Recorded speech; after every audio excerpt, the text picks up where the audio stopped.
the view of the Rambam that when you beat a person, you are revealing his true inner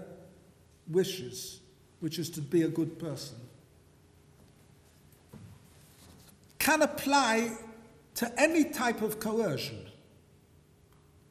and to any type of existing problem in a marriage. Not just to the list which is listed in the Gemara. In other words, if there's a couple comes before the Beit Din, they want to get married, they want to get divorced, but the case does not accord to one of the models which is mentioned in the Gemara, nonetheless, and the husband doesn't want to give the divorce, then we can coerce him because we know we're going to reveal his true nature, and we know that he wants to be a good person, and he wants to be a good Jew, and he wants to listen to HaKadosh Baruch Hu, and he wants to carry out mitzvot. And so, any case can be solved through coercing a get. The view that states that all marriages take place al dat the Rabbanan, with the agreement of the rabbis, is understood as meaning only in those cases which are specifically mentioned in the Talmudic sources. Therefore, any case, any situation that comes before the court, which is not one of the 3 or 4 or 5 cases listed in the Gemara in Yevamot, etc., even if the Beit Din says that there's a chiyuv get, there's an obligation to give a get, you cannot enforce that get. So there are 2 different views among the major authorities, and we can formulate it as such. The list that's given in the Talmudic sources that says these are the cases where the Beit Din forces a get, you can enforce it,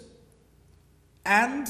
this will not be a get me'useh, or it'll be a get me'useh al pi ha'halacha. But any case which is mentioned in Talmudic sources, which says Yotzi, he should give a get, but doesn't say Beit Din kofin oto lo Yotzi, the Beit Din forces him to give a get, their enforcement cannot be used. Now, since the majority of cases that come before the Beit Din do not fall under these particular categories that we have mentioned, most of them do not fall under the category of a get me'useh al pi halacha, according to that view that says that only that listed number can actually be enforced. And therefore, any type of force that you use, whether it's a force of physical force, whether it's psychological force, whether you put a cherem and you say that you're not allowed to talk to him, you can't give him an aliyat to shul, he can't come into the shul, etc. All these are forms of coercion which invalidate a get. Now, one of the arguments against those Rishonim, the Ramban, the Rashba, others, who say that enforced gitin, you can only enforce a get in the case of that specific number of cases that are listed in the Gemara. We know that the Gaonim, who were post-Talmudic, in the 6th, 7th or 8th century,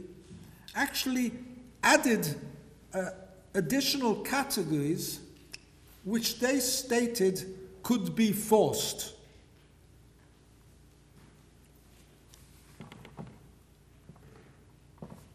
So this would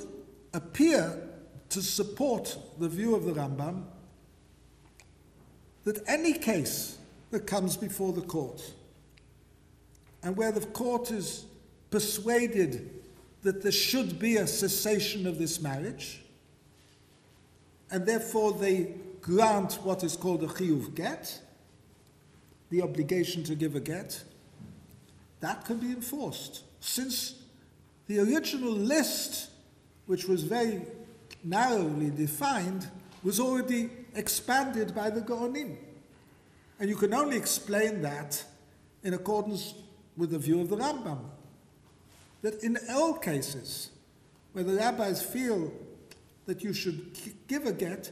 you have to listen to the rabbi. You have to listen to the rabbi because you have to